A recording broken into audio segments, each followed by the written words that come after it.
कैसे लगेगा कि आप अपनी पार्टी बना लें या बना लेनी चाहिए?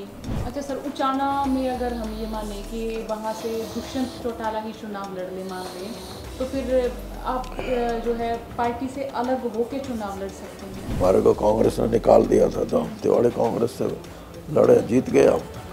तो ये हम एक राजनीतिक परिवार हैं और राजनीतिक परिवार का मतलब ये नहीं है कि हमने सिर्फ अपने को प्रोजेक्ट किया है कि मैं बन गया, मेरे फादर थे। इलाके में भी जितने भी विकास के काम हैं 77 से लेकर आज तक, मैं ये दावे से कह सकता हूँ कि 95% काम अकेले मैंने किए, मतलब हमने, मेरी वाइफ या मैं। अच्छा सर, उचाना में अगर हम ये माने कि वहाँ से दुष्यंत चौटाला ही चुनाव लड़ ले मान लें, तो फिर आप जो है पार्टी से अलग होके चुनाव लड़ सकते हैं। देखो, मैं तो अब चुनाव वाली बात नहीं है, लेकिन ये है मेरी वाइफ चुनाव लड़ी हैं, वो दो, एक में जीती हैं, एक में हारी है, और वो चुनाव लड़ सकती है।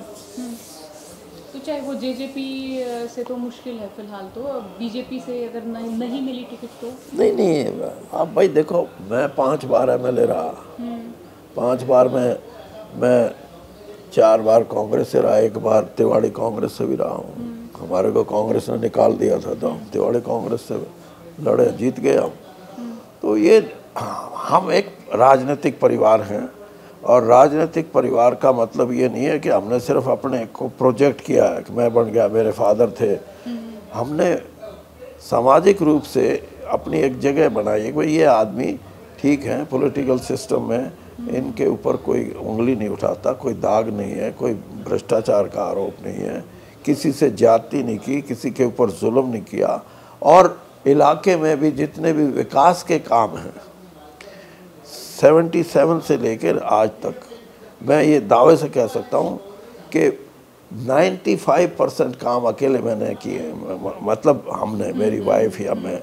और दूसरे लोग भी जीते हैं, एक बार ओम प्रकाश चौटाला जीते, अब ये दुष्यंत हैं, और एक बार मेरे को वो देशराज नंबरदार होते थे वहाँ, उन्होंने हराया चुनाव में। एक बार छात्र गांव के, ये 4-5 लोग रहे। एक बार कांग्रेस से जब मैं यहाँ लोकसभा में आ गया तो कांग्रेस के भी एक सुबेर सिंह पूनिया थे। तो इस तरह के बहुत से लोग, लेकिन काम के मामले में मैं ये यानी आपको रिटर्न में दे सकता हूँ कि 5% भी नहीं किए होंगे दूसरों ने। तो ऑलमोस्ट सारे डेवलपमेंट के काम या तो मेरे समय में हुए, ज़्यादातर मेरी वाइफ के समय में भी हुए हैं, क्योंकि मैं यहाँ था, सेंटर में था, वो वहाँ MLA थी, तो उसको काफ़ी इस किस्म का सपोर्ट मिली, तो किए काम।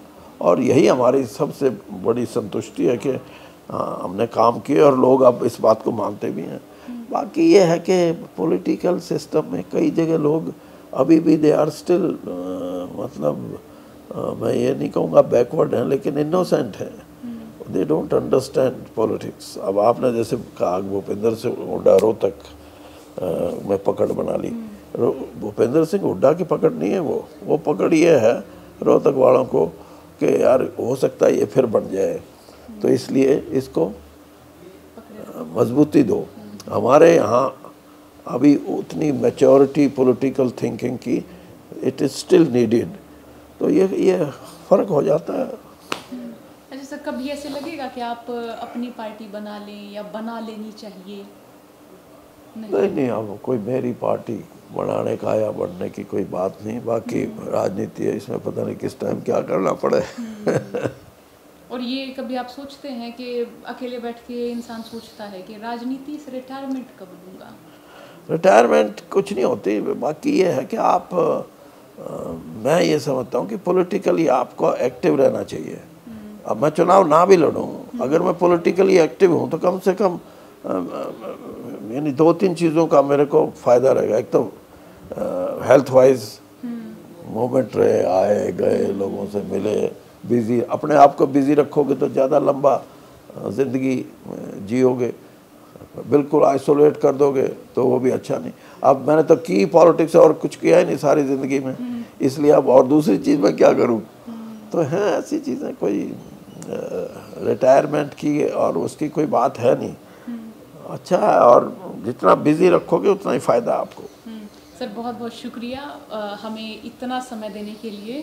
Thank you. और